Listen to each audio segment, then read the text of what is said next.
3 گھنٹے 4 گھنٹے ہمارا نوجوان میچ میں برباد کرنے کے لیے تیار ہے، لیکن 1 گھنٹے تقریر سننے کے لیے اس کے پاس وقت نہیں ہے۔ 1 گھنٹے تقریر سننے کے لیے اس کے پاس وقت نہیں ہے۔ 4-5 گھنٹے 10 گھنٹے کا اجلاس سننے کے لیے اس کے پاس وقت نہیں ہے۔ ناچ گانے کے لیے اس کے پاس وقت ہے۔ 3 گھنٹے کی فلم میں اپنا وقت ضائع و برباد کرنے کے لیے اس کے پاس وقت ہے۔ سوشل میڈیا پر 8-10 گھنٹے 12 گھنٹے روزانہ صرف کرنے اور ضائع و برباد کرنے کے لیے اس کے پاس وقت ہے۔ لیکن اجلاس، ایک اجلاس جس میں سینکڑوں سوئیوں ہزاروں حدیثیں اس کے سامنے آ جائیں گی، اس کے لیے اس کے پاس وقت نہیں ہے۔ یہ صاحب مدینے سے دمشق کا سفر کرتے ہیں، 1250 کلومیٹر کا سفر کرتے ہیں صرف ایک حدیث کے لیے۔ اے صحابی رسول، مجھ کو پتا چلا ہے کہ وہ حدیث آپ نے اللہ کے نبی علیہ السلام سے سنی ہے، میری یہ گزارش ہے کہ وہ حدیث مجھ کو سنا دیجیے۔ حضرت ابو درداء رضی اللہ عنہ کہتے ہیں کسی کام سے شاید آئے ہوگے، کوئی اور مقصد ہوگا، سوچا ہوگا چلو حدیث میں سنتا چلوں، کاروبار کے ارادے سے آئے ہو یا کسی اور مقصد سے آئے ہو، سوچا ہو کہ چلو حدیث بھی ابو درداء سے سنتا چلوں، کہ فرمایا نہیں، میں صرف وہ حدیث آپ کے پاس سننے کے لیے آیا ہوں، اس کے علاوہ میرا اور کوئی مقصد نہیں ہے۔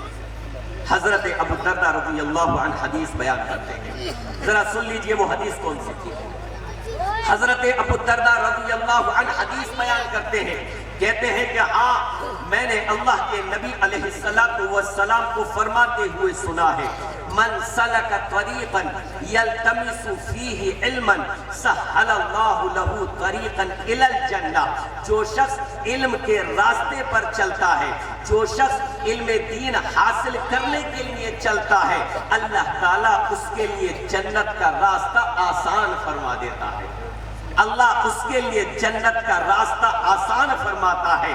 اللہ اکبر۔ علم دین کے حصول کا اس سے بہترین قیمت علم دین کے حصول کی، اس سے بہترین قیمت کیا ملے گی، اس سے بہترین معاوضہ کیا ملے گا کہ جو شخص علم دین حاصل کرتا ہے اللہ اس کے لیے جنت کا راستہ آسان فرما دیتا ہے۔ آخر کیوں؟ اس وجہ سے کہ جب وہ علم دین حاصل کرے گا اس کو توحید کی معرفت ہوگی، وہ توحید کو پہچانے گا، وہ رب کو پہچانے گا، وہ اللہ کی صفات کو پہچانے گا۔ جب اس کے پاس علم دین ہوگا وہ نماز کی فرضیت کو سمجھے گا۔ جب اس کے پاس علم دین ہوگا وہ ماں باپ کی اہمیت کو سمجھے گا، ان کی خدمت کرے گا، ماں کے قدموں کے نیچے جنت ہے۔ جب اس کے پاس علم دین ہوگا وہ پڑوسیوں کے حقوق کا خیال رکھے گا۔ جب اس کے پاس علم دین ہوگا وہ غیبت نہیں کرے گا، وہ چغل خوری نہیں کرے گا۔ گویا کہ علم دین کی وجہ سے اس کے لیے جنت کا راستہ آسان ہو جائے گا۔ فرمایا اللہ اس کے لیے جنت کا راستہ آسان فرما دیتا ہے۔ وَإِنَّ الْمَلَائِكَةَ لَتَضَعُ أَجْنِحَتَهَا لِطَالِبِ الْعِلْمِ۔ اللہ اکبر۔ آج آپ کے یہاں کوئی بڑا مہمان آئے، کسی جگہ کوئی بڑا مہمان آئے، لوگ اس کے استقبال کے لیے گرین کارپیٹ بچھاتے ہیں، لوگ اس کے استقبال کے لیے خصوصی گیٹ بناتے ہیں، لوگ اس کے استقبال کے لیے سڑکوں کی صفائی کرواتے ہیں، وہاں پر سفیدی پڑھواتے ہیں۔ اس کے استقبال کے لیے اس کے شایان شان بندوبست کیا جاتا ہے۔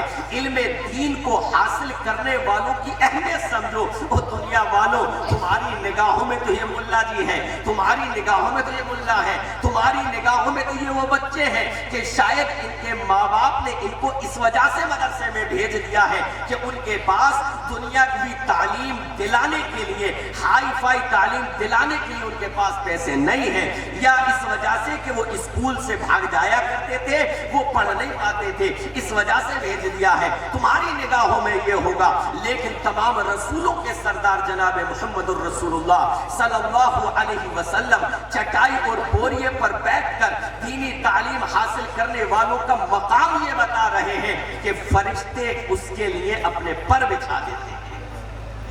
دنیاوی تعلیم حاصل کرنے والوں کے لیے تم نے گرین کارپیٹ بچھائی ہوگی، تم نے اس کا استقبال اس کے شایان شان کیا ہوگا، لیکن قسم ہے رب ذوالجلال کی، اس سے عمدہ اور بہتر استقبال نہیں نہیں ہو سکتا جو اللہ کے حکم سے اللہ کے فرشتے دینی تعلیم حاصل کرنے والوں کا کرتے ہیں۔ فرمایا فرشتے اپنے پروں کو اس کے لیے بچھا دیتے تھے۔ اس سے بڑا مقام کیا ہوگا؟ اور بتاؤں، آج سے یہ شوق اپنے اندر پیدا کر لو کہ انشاءاللہ اپنے بچے کو دینی تعلیم دلائیں گے۔ آگے کا سن لو، فرمایا وَإِنَّ الْعَالِمَ لَيَسْتَغْفِرُ لَهُ مَنْ فِي السَّمَاوَاتِ وَمَنْ فِي الْأَرْضِ حَتَّى الْحِيتَانُ فِي الْمَاءِ۔ آج تم دعاؤں کے لیے ترستے ہو نا، کوئی حج کرنے کے لیے گیا، صاحب ہمارے لیے بھی دعا کر دینا، وہاں جا کر ہمارے لیے بھی دعائیں کرنا۔ کوئی عمرہ کرنے جاتا ہے، ہمارے لیے بھی دعائیں کرنا۔ کسی عالم کو دیکھا، حضرت ہمارے لیے دعا کرنا۔ کسی نیک اور صالح کو دیکھا، ہمارے لیے دعا کرنا۔ لیکن آؤ سنو طالب علم کی فضیلت، آؤ سنو عالم دین کی اہمیت اور فضیلت۔ اللہ کے نبی علیہ السلام نے آگے ارشاد فرمایا کہ عالم دین کے لیے زمین و آسمان کی تمام مخلوقات دعائیں کرتی ہے، حتی الحیتان فی الماء، یہاں تک کہ سمندر کی مچھلیاں بھی اس کے لیے دعا کرتی ہیں۔ ان سے بڑا خوش نصیب کون ہوگا؟ ان سے بڑا مقام و مرتبہ کس کا ہوگا؟ ہماری نگاہوں میں نہیں ہے، ہماری نگاہوں میں نہیں ہے۔ اور اسی وجہ سے آج یہ فیلڈ علماء دین سے خالی ہوتی جا رہی ہے۔ کیوں؟ اس وجہ سے کہ ہمارے یہاں باقی سب کی اہمیت ہے لیکن مسجد کے امام کی اہمیت نہیں، مدرسے میں پڑھانے والے مدرس کی اہمیت نہیں ہے۔ آپ کہیں گے کہ نہیں، اہمیت تو ہے، ملتے ہیں، ہم سلام کرتے ہیں، مصافحہ کرتے ہیں، چائے پانی کو پوچھتے ہیں۔ بے وقوف مت بنائیے، یہ اہمیت نہیں ہے۔ اہمیت تب پتہ چلتی ہے جب آپ اپنی مسجد کے امام کو 4000 روپے دیتے ہیں، آپ اپنی مسجد کے امام کو 5000 دیتے ہیں، آپ چاہتے ہیں کہ مدرس آپ کے مدرسے میں 3000 میں پڑھا دے، تو پتہ چلتا ہے کہ آپ کی نگاہ میں قاری قرآن کی کیا اہمیت ہے، تب پتہ چلتا ہے آپ کی نگاہ میں عالم دین کی کیا اہمیت ہے۔ اللہ کے نبی علیہ السلام نے فرمایا عالم دین کی اہمیت تو یہ ہے، اس کے لیے زمین و آسمان کی تمام مخلوقات دعائیں کرتی ہے، حتی الحیتان فی الماء، یہاں تک کہ سمندر میں، یہاں تک کہ پانی میں جو مچھلیاں ہیں وہ بھی اس کے لیے دعا کرتی ہیں۔ اور آگے اللہ کے نبی علیہ السلام نے ارشاد فرمایا فضل العالم علی العابد کفضل القمر علی سائر الکواکب۔ اللہ اکبر، کیا اہمیت ہے، کیا مقام ہے۔ آج ہم نے ان کی ویلیو گرا کر اس فیلڈ کو خالی کر دیا۔ لوگ اپنے بچوں کو عالم دین نہیں بنانا چاہتے، کیوں؟ وہ سمجھتے ہیں کہ یار مدرسے سے نکلے گا تو اس کا فیوچر کیا ہے۔ اگر مسجدوں میں تنخواہیں اچھی ہوتی، اگر مدارس میں تنخواہیں اچھی ہوتی، اگر علماء دین کا صحیح خیال رکھا جاتا، اللہ کی قسم ہے جس طریقے سے آئی پی ایس آفیسر بننے کے لیے سخت مقابلہ ہوتا ہے، سخت مقابلہ ہوتا ہے، لوگ محنتیں کرتے ہیں، جس طریقے سے دنیاوی تعلیم کے لیے مقابلہ ہوتا ہے اور زیادہ سے زیادہ نمبرات لا کر آگے بڑھنا چاہتے ہیں، اسی طریقے سے علم دین کے لیے مقابلہ ہوتا کہ اس کے بجائے ہمارا داخلہ ہو جائے، ہم عالم بن کر یہاں سے نکل جائے۔ ایک باپ کی یہ آرزو ہوتی کہ ہمارا بچہ عالم دین بن جائے، لیکن ہم نے ان کی اہمیت کو گرا کر، ہم نے ان کی ویلیو کو گرا کر اس فیلڈ کو خالی کر دیا ہے، اس فیلڈ کو خالی کر دیا ہے۔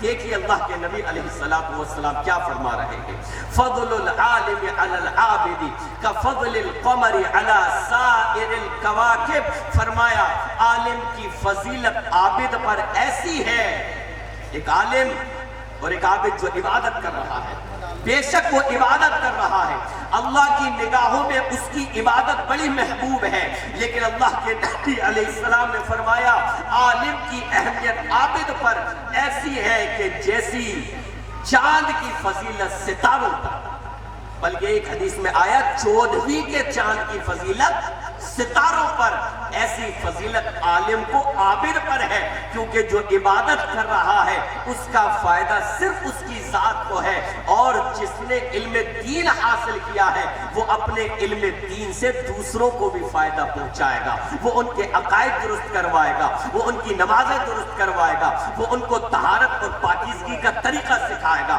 وہ ان کو غسل جنابت سکھائے گا، وہ ان کو وضو کا طریقہ سکھائے گا، وہ ان کو نماز صحیح ڈھنگ سے پڑھنا سکھائے گا، وہ ان کو قرآن مجید کی تعلیم دے گا، وہ نسلوں کو سدھارے گا۔ تو عابد جو عبادت کر رہا ہے صرف اپنے لیے، لیکن عالم کا علم جو ہے اس سے دوسروں کو بھی فائدہ ہوگا۔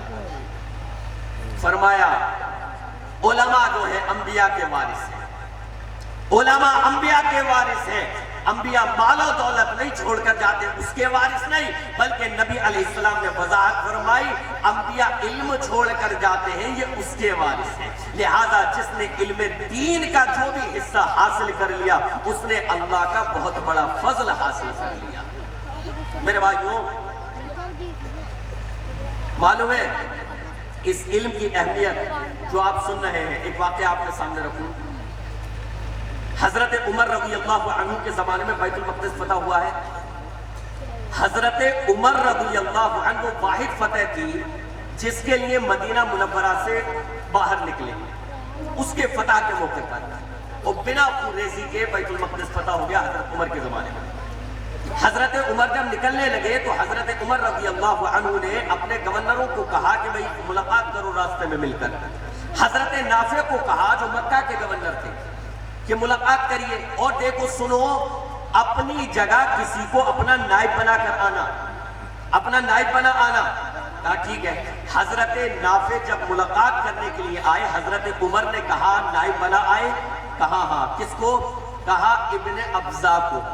اب ذرا دیکھنا، کہا یہ کون ہے؟ کہا عبد الرحمن ابن ابزا۔ کہا کون ہے؟ کہا ایک غلام ہے۔ حضرت عمر نے کہا کہ نافع ایک غلام کو مکہ والوں پر تم گورنر بنا آئے، وہ قریشی ہیں، حسب و نسب والے ہیں، ایک اسٹیٹس ہوتا ہے، مطلب اندر سے کیا محسوس کریں گے غلام کو بنا آئے؟ تو حضرت نافع نے کہا انہو قارئ لکتاب اللہ عز وجل وانہو عالم بالفرائض۔ وہ غلام ضرور ہے لیکن قرآن مجید کا قاری ہے، حافظ ہے، وہ غلام ضرور ہے لیکن میراث کا اچھا علم رکھتا ہے، یعنی عالم دین ہے۔ تو حضرت عمر نے فرمایا نافع تم نے بہت اچھا کیا۔ آپ دیکھیے علم دین کی وجہ سے ایک غلام کو یہ مقام حاصل ہو جاتا ہے کہ قریشیوں پر گورنر بن جاتے ہیں۔ حضرت عمر نے فرمایا کہ بے شک تمہارے نبی نے فرمایا ہے اللہ اس قرآن مجید کے ذریعے بہت سوں کو اونچا مقام عطا فرماتا ہے، اور اس قرآن کی وجہ سے بہت سوں کو اللہ نیچے گرا دیتا ہے، یعنی جو اس پر ایمان نہیں لاتے۔ اور حضرت عمر نے فرمایا عبد الرحمن ابن ابزا ان لوگوں میں سے ہے کہ اللہ نے جن کو قرآن کی وجہ سے اونچا مقام عطا فرما دیا۔ میں اپنی بات کو میرے بھائیوں اس پیغام پر ختم کر رہا ہوں کہ علم دین کو اپنے سماج اور معاشرے میں عام کیجیے۔ علم دین کو جب تک ہم عام نہیں کریں گے، آج جو یہ سماج میں فتنے چل رہے ہیں ان فتنوں کا مقابلہ نہیں کیا جا سکتا۔ یہ جو فتنے ہیں، جس قدر فتنے ہیں، وہ فتنے اس وجہ سے پھل پھول رہے ہیں کہ ہمارے سماج اور معاشرے میں علم کی کمی ہے۔ اگر علم دین ہوگا تو کوئی فتنہ نہیں پھیل سکتا، چاہے وہ غامدیت کا فتنہ ہو، چاہے وہ مرزائیت کا فتنہ ہو، انجینئر کا مرزا ہو۔ جب علم دین ہوگا، صحابہ کی عظمت سے ہمارے بچے واقف ہوں گے، صحابہ کے مقام و مرتبے سے ہمارے نوجوان واقف ہوں گے، صحابہ کی اہمیت اور فضیلت کو وہ سمجھیں گے، تو کسی انجینئر کے لیکچر کے بہکاوے میں وہ نہیں آ سکتے۔ لیکن جب جہالت ہوگی، جب علم دین کی کمی ہوگی تو کوئی بھی شخص پگڑی لگا کر اسٹیج لگا